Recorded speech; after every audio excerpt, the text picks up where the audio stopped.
ഇനി നമുക്ക് കുമ്പിളപ്പം എങ്ങനെയാണ് ഉണ്ടാക്കുന്നത് നോക്കാം. ഇത് പല നാടുകളിൽ പല പേരാണ്. നിങ്ങളുടെ നാട്ടിൽ ഇതിനുള്ള പേരെന്താണെന്നുള്ളത് കമൻറ്റ് ചെയ്യുക. അപ്പോൾ നമ്മളിന്ന് പഴുത്ത ചക്കയൊക്കെ ചേർത്തിട്ടാണ് ഈ അപ്പം തയ്യാറാക്കിയെടുക്കുന്നത്. ചക്ക ഇല്ലാന്നുണ്ടെങ്കിൽ പകരം നിങ്ങൾക്ക് നേന്ത്രപ്പഴമോ സാധാരണ പഴമോ എടുക്കാം. പിന്നെ വേണ്ടത് വയനയിലയാണ്. അപ്പം ചക്ക നമ്മളൊന്ന് മിക്സിയിൽ വെള്ളം തൊടാതെ അരച്ചെടുത്തിട്ടുണ്ട്.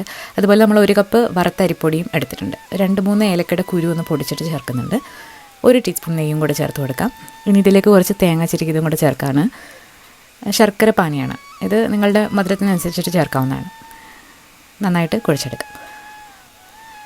ശർക്കരപ്പാനി പോരാന്നുണ്ടെങ്കിൽ കുറച്ചുകൂടി വെള്ളം കൂടെ ചേർത്തിട്ട് കുഴച്ചെടുത്താൽ മതി. ഞാനിവിടെ കുറച്ച് ചക്ക ചെറുതായിട്ട് അരിഞ്ഞിട്ടും കൂടെ ചേർക്കുന്നുണ്ട്. ഇനി നമ്മൾ വയനയില ഇതുപോലെ കുമ്പിളുകളാക്കിയിട്ട് ഇതിലേക്ക് ഫില്ലിങ് വെച്ച് കൊടുക്കാം. അതിനുശേഷം അതിൻ്റെ മുകൾ ഭാഗം എടുത്തുനിന്ന് ക്ലോസ് ചെയ്യാം. ഇത് പല രീതിയിൽ നിങ്ങൾക്ക് കവർ ചെയ്യാവുന്നതാണ്. ഇങ്ങനെ കുമ്പിൾ കുത്തുന്നതുകൊണ്ടാണ് നമ്മുടെ നാട്ടിൽ ഇതിന് കുമ്പിളപ്പം എന്ന് പേര് വന്നത്. ഇനി ഇത് നമുക്ക് സ്റ്റീം ചെയ്തെടുക്കാം. സ്റ്റീം ചെയ്യാനായിട്ട് നമ്മളിവിടെ ഇൻഡസ് വാലിയുടെ സ്റ്റീമറാണ് എടുത്തിരിക്കുന്നത്. ഇതിൻ്റെ ലിങ്ക് ഞാൻ കമൻറ്റിൽ പിൻ ചെയ്ത് വെക്കാം. അപ്പോൾ ഇതിൽ വെച്ചിട്ടൊരു 20 മിനിറ്റ് നേരം ഒന്ന് സ്റ്റീം ചെയ്തെടുത്താൽ നല്ല ടേസ്റ്റ് ആയിട്ടുള്ള കുമ്പിളപ്പം റെഡിയാവും. അരിപ്പൊടിക്ക് പകരം നിങ്ങൾക്ക് ഗോതമ്പ് പൊടി എടുക്കാവുന്നതാണ്. അപ്പോൾ എല്ലാവരും ഒന്ന് ട്രൈ ചെയ്ത് നോക്കാം.